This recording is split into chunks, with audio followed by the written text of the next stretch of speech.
Hello friends, आप सभी का आपके अपना यूट्यूब चैनल मैथ्स और ट्रिक 2M पे स्वागत है। और आज मैं आपके लिए लेके आया हूँ घातांक सरलीकरण का जो टॉपिक है वो बहुत ही आसान और सिंपल टॉपिक है। देखिए इसके किसी भी एग्जाम में इसके जो क्वेश्चंस हैं वो 3 से 4 पूछे जाते हैं।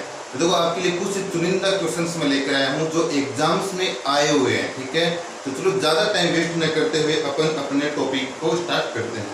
देखो जैसे कि आज का अपना टॉपिक है घातांक सरलीकरण। इसका जो फर्स्ट क्वेश्चन है वो इस प्रकार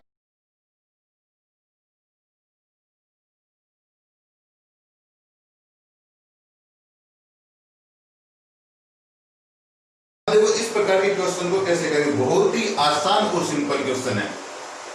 इसके अंदर जो अपने को आधार संख्या दी हुई है, यानी आधार संख्या कौन सी है, जैसे ये 4 आधार संख्या हो गई, 3 आधार संख्या 7 आधार संख्या हो गई, ये यहाँ पे 16 आधार संख्या हो गई, यहाँ पे देखो 11 है। जब कोई संख्या इस तरीके से है तो इसके ऊपर एक घात लगाएंगे तो कोई फर्क नहीं पड़ेगा, तब भी क्या आएगा वही संख्या होगी। तो इसके ऊपर अपन एक घात 1 लगा सकते हैं। ठीक है, तो आधार संख्या क्या बन जाएगी 11 है, तो इसकी आधार संख्या कितनी हो जाएगी 10। ठीक है, अब देखिए अपने को क्या पूछा गया इसके अंदर जो आधार संख्या है उनको अभाज्य संख्याओं में बदलना है। अभाज्य संख्याओं में मतलब जैसे 7 है, 7 अभाज्य संख्या है क्योंकि इसके अंदर खुद 7 के अलावा और कोई किसी भी संख्या का भाग नहीं जाता। 7 और 1 का तो खैर सभी संख्याओं में भाग जाता है, लेकिन फिर भी अपन यूं कह सकते हैं कि जिस संख्या में स्वयं और 1 के अलावा किसी अन्य संख्या का भाग न जाए वो अभाज्य संख्या कहलाती है। जैसे देखो अंतर समझ लो, यहाँ पे ये 7 है, इसमें 1 का भाग जाएगा और 7 का भाग जाएगा। इसके इन दोनों संख्याओं के अलावा किसी भी संख्या का भाग नहीं जाता। लेकिन जैसे यहाँ पे मान लो 15 है, अब 15 के अंदर देखो 3 का भाग भी जा रहा है, 5 का भाग भी जा रहा है, 1 का भाग भी जा रहा है और 15 का भाग भी जा रहा है। ठीक है, तो इस 15 के अंदर इस संख्या के अंदर कितनी संख्याओं का भाग जा रहा है, 1 2 3 4 संख्याओं का भाग जा रहा है, जबकि इसके अंदर खुद स्वयं का और 1 का ही भाग जा रहा है। तो इस प्रकार की जो संख्याएं होती हैं वो अभाज्य संख्याएं होती है। क्या कहलाती हैं? अभाज्य संख्याएं कहलाती हैं। अभाज्य संख्याएं होती हैं। आ रही बात समझ में? और ये जो इस प्रकार की जो संख्या होती है वो भाज्य संख्या होती है। कौन सी संख्या होती है? भाज्य संख्या होती है। आगे बात समझ में? तो अब अपना जो क्वेश्चन है इसकी जो आधार संख्या है उनको इस प्रकार की संख्याओं में बदलना है, अभाज्य संख्याओं में बदलना है। ठीक है, तो देखो अभी बदलते हैं किस प्रकार से, कैसे क्या होगा। जैसे कि पहले कितना 4, तो 4 को अभाज्य संख्या बदलने के लिए गुणनखंड करेंगे तो 2 × 2 लिख सकते हैं। 1 लिखने की जरूरत नहीं क्योंकि 1 तो मल्टीप्लाई करेंगे तो वही होगा। ठीक है, तो 4 को अपन क्या लिख सकते हैं, 2 की पावर 2 लिख सकते हैं। लिख सकते हैं कि नहीं लिख सकते? इसी प्रकार 7 का कोई गुणनखंड नहीं होगा क्योंकि 7 × 7 7 × 1 होगा, इसमें तो केवल 7 आएगा। ठीक है, 16 के अगर गुणनखंड करेंगे तो क्या हो जाएगा, इसका हो जाएगा 2 × 2 × 2 × 2 यानी कि 2 की पावर 4। तो ये जो देखो इसके आधार संख्या में 4 को आधार संख्या में बदला तो देखो इस अभाज्य संख्या में बदला तो कितना हो गया, ये आधार संख्या जो इसकी 2 है ये अभाज्य संख्या ही है। 2 का स्क्वायर कर देंगे यानी कि स्क्वायर ऊपर चला गया, अंदर कितना रह गया 2 रह गया, जो कि क्या हो गया एक अभाज्य संख्या हो गई। इसी प्रकार से 11 खुद एक अभाज्य संख्या है, तो 11 में भी कोई अपन चेंज नहीं करेंगे। ठीक है, अकेला 11 रह जाएगा। अब बात रह गई अपनी 10 की, तो 10 के टुकड़े करेंगे तो कितना हो गया 2 × 5, तो ये भी अभाज्य संख्या है, ये भी अभाज्य संख्या है। तो 10 की जगह 2 × 5 लिखेंगे और 4 की जगह अपन 2 का स्क्वायर लिखेंगे, 16 की जगह 2 की घात 4 लिखेंगे और 11 सेम लिखेंगे, 7 भी सेम आएगा। आगे बात समझिए, इस प्रकार से इनके टुकड़े करने अपने को। तो देखो इसके अंदर सिर्फ और सिर्फ 4 की जगह मैं लिख रहा हूं 2 की घात 2। अब इसकी भी घात लगी हुई है कितनी 10 इंटू 7 खुद एक अभाज्य संख्या है तो इसका तो सेम आ जाएगा। फिर 16 की जगह क्या लिख सकते हैं 2 की घात 4, 16 की जगह 2 की घात 4 और इसकी भी पावर लगी हुई है 2। ठीक है, इंटू 11 की पावर 1 क्योंकि 11 खुद एक अभाज्य संख्या है। 10 की जगह अपन क्या लिख सकते हैं 2 × 5, 10 की जगह मैंने 2 × 5 लिख दिया, पावर कितनी लगा दिया 2। अब देखिए इसके अंदर दो घातांकों के जो मैंने नियम बताए हुए हैं, इससे पहले जो पीछे के वीडियो आप देखोगे उसके अंदर मैंने घातांक के नियम बताए हुए हैं। तो देखो इसमें यहाँ पे कौन कौन से नियम लगेंगे। एक नियम तो ये लगेगा a की पावर m और इसकी भी पावर n, तो ये दोनों घातें, जब दो घातों के बीच में कोष्टक लगा होता है तो ये मल्टीप्लाई हो जाती है, यानी कि m इंटू n, a की पावर m इंटू n। ठीक है, यहाँ ये पावर लग जाएगी, यहाँ पर भी यही नियम लगेगा। ठीक है, यानी कि इसके अंदर यही नियम लगेगा क्योंकि घात के ऊपर घात हो गई, यहाँ पे घात के ऊपर घात हो गई, इसमें भी यही नियम लगेगा। इसके अंदर कौन सा नियम लगेगा, देखो a इंटू बी, और यदि पावर m लगी हुई है तो ये जो पावर होती है इसको अलग अलग लगा के लिख सकते हैं, am इंटू बी एम। आगे बात समझ में, यहाँ पे ये वाला नियम लगेगा और यहाँ पर ये वाला नियम लगेगा, इसमें भी ये वाला नियम लगेगा। इसमें लगाने की कोई जरूरत नहीं, ये सेम आएगा। तो देखो कितना हो जाएगा, 2 की पावर, इनको मल्टीप्लाई कर दो, 2 को कितना होगा 20, 2 की पावर कितना हो गया 20, यानी 10 को 2 को मल्टीप्लाई करेंगे 20 इंटू 7 की पावर 3, सेम टू सेम आ जाएगा। फिर यहाँ पे देखो 2 की पावर कितनी हो जाएगी, घातों का मल्टीप्लाई करो, 4 दूनी 8, आगे बात समझ में, 4 दूनी 8, फिर इंटू 11, 11 की पावर 1 आ गया, ये सेम आ जाएगा। और यहाँ पर ये वाला नियम लगेगा, तो एक बार तो ये जो पावर है, जो घात है, एक बार इस पे लगेगी इंटू एक बार यहाँ लगेगी, तो ये क्या हो जाएगा, 2 की पावर एक बार इस पे लगेगी, यानी 2 की पावर 2, और फिर इंटू 5 की पावर 2। अब देखो इनकी आधार संख्याओं को देखो, ये भी अभाज्य संख्या है, यानी आधार संख्या कौन सी है, जो कोष्टक के अंदर है। ये 2 अभाज्य संख्या है, 7 अभाज्य संख्या है, फिर 2 अभाज्य संख्या है, 11 अभाज्य संख्या है, 2 अभाज्य संख्या, 5 अभाज्य संख्या है। अब इनके गुणनखंडों की संख्या पूछी अपने से, क्या पूछा, गुणनखंडों की संख्या। तो अपन क्या करेंगे, इनकी जो घात है इनका योग करते हैं। गुणनखंडों की संख्या के लिए हमेशा घातों का योग करते हैं। क्या करते हैं, घातों का योग। आगे बात समझ में, तो करेंगे, देखो आप डायरेक्ट करेंगे, प्रैक्टिस करने के लिए मैं यहाँ समझा रहा हूँ, इसलिए लिख रहा हूँ 20 plus 3 plus 20 plus 3 plus 8 plus 1 plus 2 plus 2। आगे बात समझ में, अब काउंट करो इनको, कितना हो गया, देखो 20 23 हो गया, 23 और 8 31 हो गया, और 31 से 1 कितना 32, 32 और 2 34 और 2 कितने हो गए 36। तो अभाज्य गुणनखंडों की संख्या कितनी है 36 हो गई। तो इसमें कौन सा ऑप्शन आ जाएगा, अपना आंसर आ जाएगा 36। आगे बात समझ में, इस प्रकार से बहुत ही सिंपल क्वेश्चन है। यदि आप प्रैक्टिस करते हो तो इतना लंबा इसको करने की जरूरत नहीं है, आप शॉर्ट में भी इसको कर पाओगे। ठीक है, यानी कि ये जो चीज है ये आपके दिमाग में आने लग जाएगी यहाँ पे, क्योंकि 2 की पावर 2, 4 का कितना बनता है 2 की पावर 2, तो अपने को तो सिर्फ घातों का योग ही करना है। तो यहाँ पे क्या हो जाएगा, 2 की पावर 2 हो जाएगा, 2 को 10 से मल्टीप्लाई करेंगे 20 हो जाएगा, प्लस यहाँ पे 3 हो जाएगा, फिर प्लस यहाँ पे देखो 16 का 2 में टुकड़े करेंगे तो 2 की पावर 4 बनता है। ठीक है, और फिर 4 दूनी 8 हो जाएगा, प्लस 11 की 1 घात है, और यहाँ पे देखो 2 इंटू 5, ये 2 है, एक बार 2 पे लगेगा, एक बार 5 पे लगेगा, तो 2 प्लस 2 2 बार जुड़ेगा। अब इसको अपन यहीं पर ही ऐड करके इसका आंसर निकाल सकते हैं, कितना 36। ठीक है, लेकिन ये चीज अपन कब कर पाएंगे, जब अपन प्रैक्टिस करेंगे। आगे बात समझ में, चलो देख,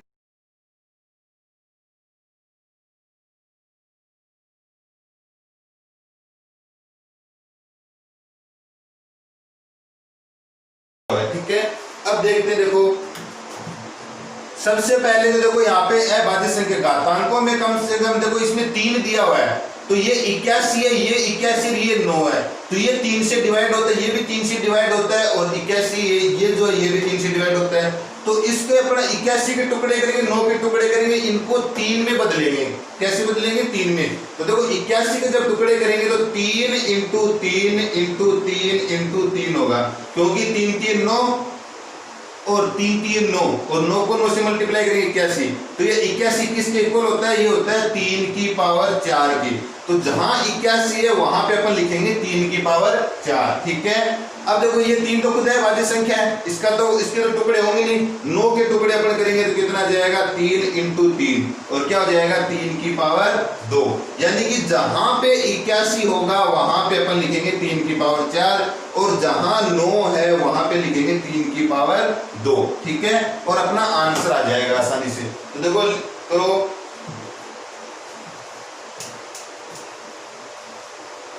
चलो करते हैं। देखो 81 की जगह अपने को लिखना है 3 की पावर 4 और फिर पावर कितनी है 3.6 इंटू 9 की जगह लिखना है 3 की पावर 2 और फिर कितना आ जाएगा पावर 2.7 अपोन में 81 की जगह फिर से 3 की पावर 4 और इसकी भी पावर दी हुई है 4.2 और यहाँ पे 3 लिखा हुआ है, ठीक है।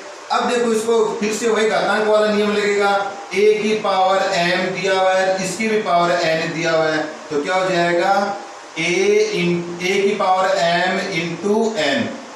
आगे बात समझ में, यानी कि जब दो घातों के बीच में कोष्टक लगा हुआ हो तो दोनों घातों का क्या होगा मल्टीप्लाई होगा। आगे बात समझ में, तो करो देखो यहां से तो ये 4 इसको मल्टीप्लाई करेंगे तो कितना हो गया 6 24 और 2 हाथ पाई तो 4 दूनी 12 2 कितना हो गया 14, तो कितना हो गया 14.4। यानी कि इन घातों को मल्टीप्लाई करेंगे तो कितना हो गया 14.4 इंटू फिर से 3 की पावर ये कितना हो गया 7 दूनी 14 2 दूनी 4 और 1 5 यानी कि 5.4 अपोज में फिर देखो इनका मल्टीप्लाई करो तो 4 दूनी 8 और 4 चौक 16 यानी कि 16.8। अब देखो यहाँ पे कितना है 3, अब 3 की पावर 1 लगा सकते हैं अपन, ठीक है। अब देखो इसमें फिर से घातांक का नियम लगेगा, कौन सा वाला लगेगा, जब देखो आधार संख्या सेम हो a की पावर m इंटू a की पावर n होता है तो a की पावर m प्लस n ये वाला घातांक का नियम इसके अंदर लग जाएगा। यानी कि जब दो ऐसी संख्या मल्टीप्लाई हो जिनकी आधार संख्या समान होती है तो आधार संख्या एक बार लिखते हैं और घातों का क्या कर देते हैं योग कर देते हैं। तो यहाँ पे देखो दोनों में आधार समान है तो आधार समान है तो एक बार लिखेंगे देखो 3 और इनकी घातों का योग कर देंगे तो 14.4 और 5.4 कितना होता है ये होगा 19.8। अरे 14.4 को और 5.4 को ऐड कर दिया यानी कि जोड़ दिया तो कितना हो गया 19.8। और इसमें करेंगे तो देखो इसमें भी आधार संख्या सेम है, यहाँ भी 3 आधार संख्या यहाँ भी 3 आधार संख्या, ये 16.8 है, 16.8 में 1 जोड़ देंगे तो कितना हो जाएगा ये हो जाएगा 17.8 हो जाएगा, ठीक है। अब देखो इस क्वेश्चन में कितने नियम लग रहे हैं, फिर से देखो इसमें एक नियम लगेगा कि a की पावर m अपॉन a की पावर n है, यदि आधार संख्या समान है ये होता है a की पावर m माइनस n होता है। तो देखो इसमें ये 3 की पावर 19.8 है, यहाँ 3 की पावर 17.8 है, तो ये देखो कितना हो जाएगा 3 की पावर 19.8 माइनस 17.8, तो 19.8 में से 17.8 जाएगा तो 3 की पावर कितना बचेगा 2 बचेगा, यानी 3 का स्क्वायर मतलब 9 अपना आंसर आएगा। तो कौन सा ऑप्शन है, देखो ये अपने ऑप्शन है यहाँ पे, ठीक है, तो इसमें सी ऑप्शन अपना आंसर हो जाएगा।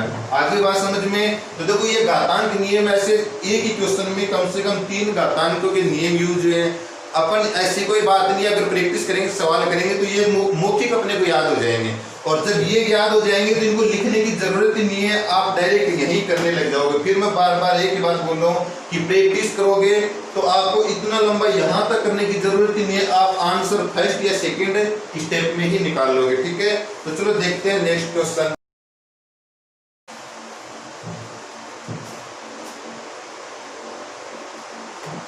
देखो नेक्स्ट क्वेश्चन है, नेक्स्ट क्वेश्चन करने से पहले मैं आपको बताऊं ये है प्रमेयकरण पे आधारित। प्रमेयकरण का मतलब जैसे मान लो यहाँ पे कोई भिन्न अपने पास 1/3 माइनस रूट 8 दिया हुआ है, तो इसका जब अपने को परिमेयकरण करना है, क्या करना है परिमेयकरण करना है, तो कैसे करेंगे।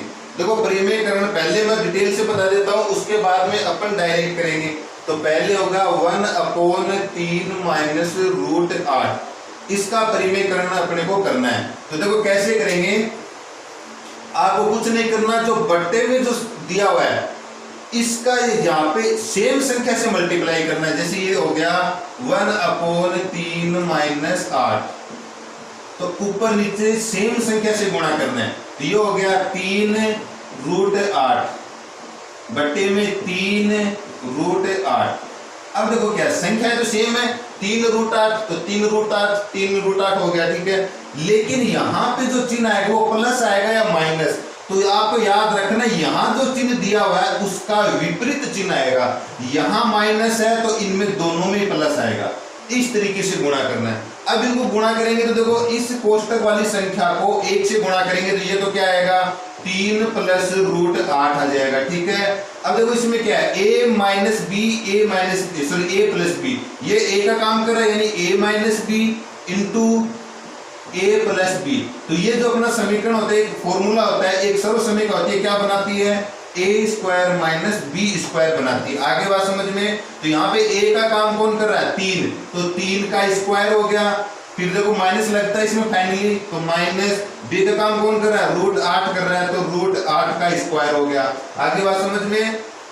ऐसे अपन इनको हल करेंगे तो देखो इसमें क्या है कि ये हो गया 3 + √8 अपोन में कितना हो गया 3 का स्क्वायर 9 माइनस जब किसी वर्गमूल वाली संख्या के स्क्वायर लगता है तो ये वर्गमूल का जो चिन्ह है ये स्क्वायर से कैंसिल हो जाता है। तो कितना आ गया 8 आ गया। तो कितना हो गया 3 + √8 और अपोन में कितना आ गया 1, यानी कि 3 + √8। अब देखो इसमें क्या है, अपन अभी परिमेयकरण किया अपन ने, तो क्या आया देखो 1/3 माइनस √8 का परिमेयकरण आ गया, सॉरी 3 + √8। कुछ भी नहीं किया, देखो सिर्फ इस संख्या को पलट दिया, यहाँ पे बट्टे में 1 लगा दो, तो इस संख्या को पलट दिया, ये भिन्न थी इसको पलट दिया और साथ में चिन्ह चेंज कर दिया, यही तो काम किया है। तो यही काम करने से परिमेयकरण हो जाता है। लेकिन आपको याद रखना है कि इन दोनों संख्याओं का वर्गों का अंतर 1 होना चाहिए। वर्गों का अंतर मतलब 3 का स्क्वायर माइनस √8 का स्क्वायर, ये 1 होना चाहिए, यानी कि 1 से कोई मतलब नहीं है। इस संख्या को पलट देंगे यानी कि चिन्ह चेंज करते हुए पलट देंगे। पलट दिया, जैसे यहाँ पे मैंने लिख दिया 1/, जैसे यहाँ पे आगे मान लो 4 माइनस √5, ठीक है। अब इसका यदि अपने को परिमेयकरण करना है तो देखो इसको सीधा ऊपर लिख दो, इसको सीधा ऊपर लिख दो 4 + √5 लिख दिया। अब बट्टे में कौन सी संख्या आएगी वो गलत करवाती है अपने से, तो क्या करेंगे देखो इसमें तो डायरेक्ट लिख दो 4 + √5। अब बट्टे में क्या आएगी, इन दोनों का वर्ग करो, यानी 4 का वर्ग कर दिया कितना 4 स्क्वायर, 4 का वर्ग 4 स्क्वायर कर दिया, फिर माइनस इसका स्क्वायर कर दो। अब इसको हल कर लो, कितना हो गया 16 और इसको हल करेंगे कितना 5, यानी कि 16 - 5 कितने हो गए 11। तो इसके बट्टे में 11 आ जाएगा। आगे बात समझ में। तो इस भिन्न का परिमेयकरण कितना आ जाएगा 4 + √5 बट्टे 11, यानी कि ये तो सेम पलट देंगे और चिन्ह लगा देंगे, यानी चिन्ह चेंज कर देंगे, यहाँ माइनस है तो यहाँ प्लस। सिर्फ बट्टे में क्या लिखना है कि जो नीचे वाली जो संख्या दी गई है उसके वर्ग करें, उन दोनों का वर्ग करेंगे और उनका अंतर लिखेंगे।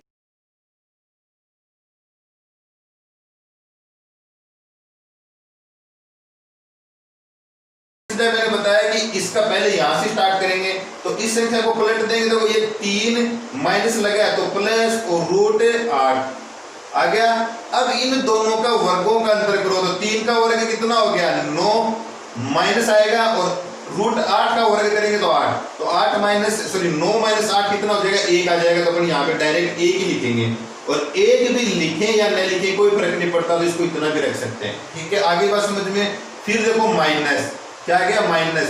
अब देखो यहाँ पे इसका फिर परिमेयकरण करना है, तो इसको पलट दो, पहले तो √8 माइनस √7 आ गया, सॉरी माइनस है तो प्लस आ गया, ठीक है। अब बट्टे में कितना आएगा √8 का स्क्वायर कितना होगा, √8 का स्क्वायर करेंगे, अरे √8 का स्क्वायर करेंगे तो कितना 8 ही तो रहेगा 8, और माइनस √7 का स्क्वायर कितना हो जाएगा 7, तो फिर से इसमें अंतर कितना आ गया, एक आ गया, तो एक अंतर आएगा तो लगाने की जरूरत नहीं है। तो इनमें सभी में देख लो, आप चाहो तो देख सकते हो, √7 का स्क्वायर माइनस √6 का स्क्वायर भी 1 होगा, √6 का स्क्वायर माइनस √5 का स्क्वायर भी 1 होगा, क्योंकि स्क्वायर करने से रूट कट जाएगा, तो 7 - 6 एक अंतर आएगा, 6 - 5 एक अंतर आएगा, और इसका स्क्वायर करेंगे तो देखो कितना आएगा 5, और 2 का स्क्वायर करेंगे तो कितना आएगा 4, तो यहाँ भी अंतर कितना आएगा, एक ही अंतर आएगा। तो अब अपन क्या इनको डायरेक्ट लिखेंगे, ठीक है, परिमेयकरण समझ में आया होगा आपको। तो यहाँ पे कितना आ जाएगा, देखो √8 प्लस √7, चिन्ह चेंज करके लिख दिया, फिर प्लस, फिर इसमें चिन्ह चेंज करके लिख दो √7 प्लस √6, ठीक है, फिर माइनस √6 प्लस √5, ठीक है, और फिर प्लस इसमें कितना आ जाएगा √5 प्लस 2, ठीक है। ऑप्शन नहीं लिखे तो मैं ऑप्शन लिख देता हूँ कि इसमें क्या आंसर आएगा, ठीक है। ऑप्शन भूल गया लिखना, छूट गया ऑप्शन। तो देखो इसमें ऑप्शन अपने को दिए हुए हैं, ए दिया हुआ है अपने को 5, बी दिया हुआ है अपने को 3, और सी दिया हुआ अपने को 1, और डी दिया हुआ अपने को 0 यानी कि 0, ठीक है। अब देखो करते हैं अपन, तो करेंगे तो देखो यहाँ पे कितना आ गया 3 प्लस √8, कोष्टक हटाएंगे तो देखो सरलीकरण का नियम होता है कि जब कोष्टक हटाते हैं और कोष्टक के बाहर यदि माइनस का चिन्ह है, कोष्टक के बाहर यदि माइनस का चिन्ह है तो अंदर के प्लस माइनस वाले चिन्ह क्या होते हैं कि चेंज हो जाते हैं, बदल जाते हैं। तो ये तो माइनस आ गया, ये प्लस के 8 है, तो प्लस के √8 है तो माइनस के √8 हो गए, प्लस के √7 है तो माइनस के √7 हो गए। अब यहाँ पे प्लस है तो कोई चेंज नहीं होगा, अंदर सेम आएगा √7 प्लस √6, फिर माइनस आ गया तो अंदर वाले के दोनों के चिन्ह चेंज हो जाएंगे, तो ये हो जाएगा माइनस के √6 माइनस के √5, फिर प्लस है तो ये कोई चेंज नहीं होगा, प्लस के 5 प्लस के 2। अब देखो इधर √8 से √8 कट गया क्योंकि ये प्लस के माइनस का, ये माइनस के √7, ये प्लस के √7 कट गए, ये प्लस के √6, ये माइनस के √6 कट गए, ये माइनस के √5, ये प्लस के √5 कट गए। तो क्या बच गया, यहाँ तो 2 बच गया प्लस का, और यहाँ 3 बच गया, तो कितना आ गया 3 प्लस 2 बराबर कितना आ गया 5, अपना आंसर आ गया। तो कौन सा ऑप्शन है, ऑप्शन ए अपना आंसर आ गया, ठीक है दोस्तों। अब देखते हैं अपन नेक्स्ट क्वेश्चन।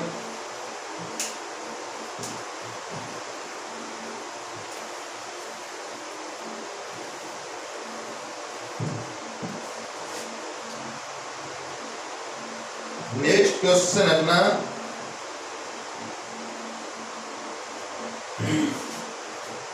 फिर से देखो √1 प्लस √2, ठीक है, प्लस 1/√2 प्लस √3, ठीक है, प्लस 1/√3 प्लस √4, फिर उसके बाद में दिया प्लस डॉट डॉट डॉट लगा हुआ है, और लास्ट में दिया हुआ है 1/√99 प्लस √100 यानी कि 100, ठीक है। ये क्वेश्चन अपने को दिया है, यहाँ पे थोड़ा सही लिख देता हूँ, √3 प्लस √4, ठीक है, ये अपने को दिया हुआ है। अब देखो इसके अंदर इस प्रकार के जो क्वेश्चन दिया होता है, इसका भी क्या पूछा अपने से, इसकी भी वैल्यू पूछेगी, ये किसके बराबर है, ठीक है। तो ऑप्शन लिख देता हूं यहाँ पे, ए ऑप्शन जो है वो अपने को दिया हुआ है 10 माइनस √99, ठीक है। बी ऑप्शन जो है वो दिया हुआ है √2 माइनस 10, सी ऑप्शन जो है वो दिया हुआ है 7, और डी ऑप्शन जो है वो दिया हुआ है 9, ठीक है। डी ऑप्शन है वो क्या दिया हुआ है 9।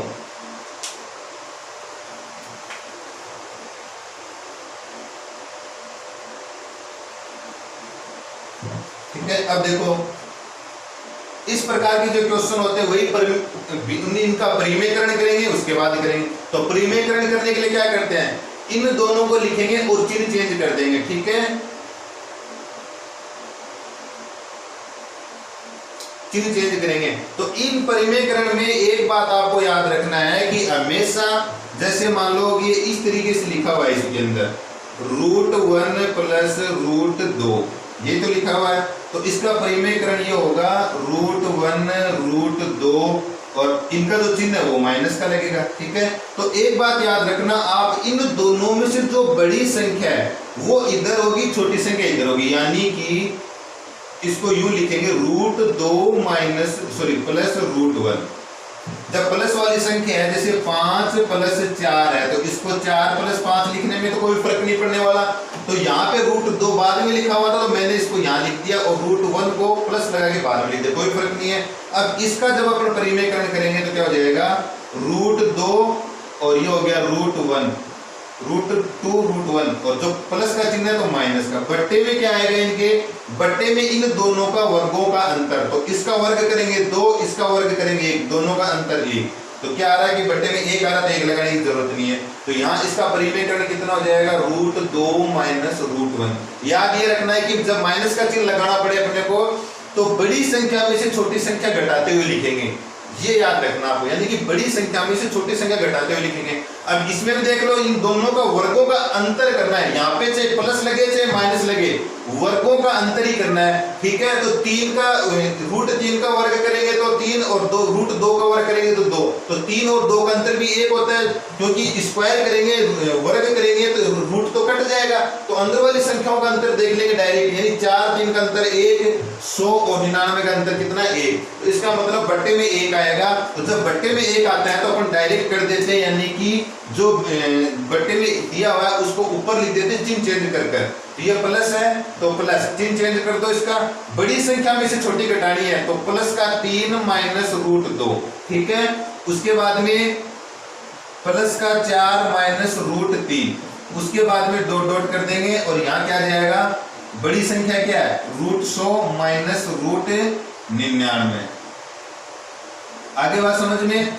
अब देखो इसके अंदर क्या है, यहाँ पे देखो प्लस के 2 ये माइनस के 2 कट गए, प्लस के 3 ये माइनस के 3 कट गए। अब जैसे आगे चलेंगे तो देखो यहाँ पे क्या होगा, यहाँ पे होगा √5 प्लस √5 होगा, क्योंकि डॉट लगा हुआ, इसका मतलब इनके बीच में यही तो संख्या है। और जब इसका परिमेयकरण करेंगे तो क्या आएगा, बड़ी संख्या √5 में से √4 घटा देंगे, तो ये प्लस का √4 है, ये माइनस के √4 से कट जाएगा, ठीक है। तो इस तरीके से बीच में जो संख्या है आपस में कट जाएंगे। इसी प्रकार ये 99 माइनस का है तो यहाँ पे प्लस का 99 आएगा, उससे कट जाएगा, ठीक है। तो क्या रह गया, यहाँ पे रह गया माइनस का √1, उधर रह गया प्लस का √100। तो देखो माइनस 1 का वर्गमूल 1 का √1 होता है और 100 का वर्गमूल 10 होता है। अब देखो प्लस के 10 और माइनस का 1, तो 1 10 में से घटेगा तो कितना आंसर आ जाएगा अपना, 9 आंसर आ जाएगा, ठीक है। तो ऑप्शन डी अपना आंसर हो जाएगा, यानी कि 9 अपना आंसर हो जाएगा, ठीक है। दोस्तों आज का जो मैटर है घातांक सरलीकरण का, उम्मीद करता हूँ कि आपको पसंद आया होगा। यदि आपको पसंद आया तो प्लीज वीडियो को लाइक कर दीजिए। आप वीडियो में इतना ध्यान मग्न हो जाते हैं कि लाइक ठोकना भूल जाते हैं, तो प्लीज इस वीडियो को लाइक जरूर कर दीजिए और ज़्यादा से ज़्यादा शेयर कर दीजिए और चैनल को प्लीज़ सब्सक्राइब कर दीजिए, ताकि जैसे मैं वीडियो अपलोड करूँ तो आपके पास तुरंत नोटिफिकेशन आ जाए, ठीक है। धन्यवाद।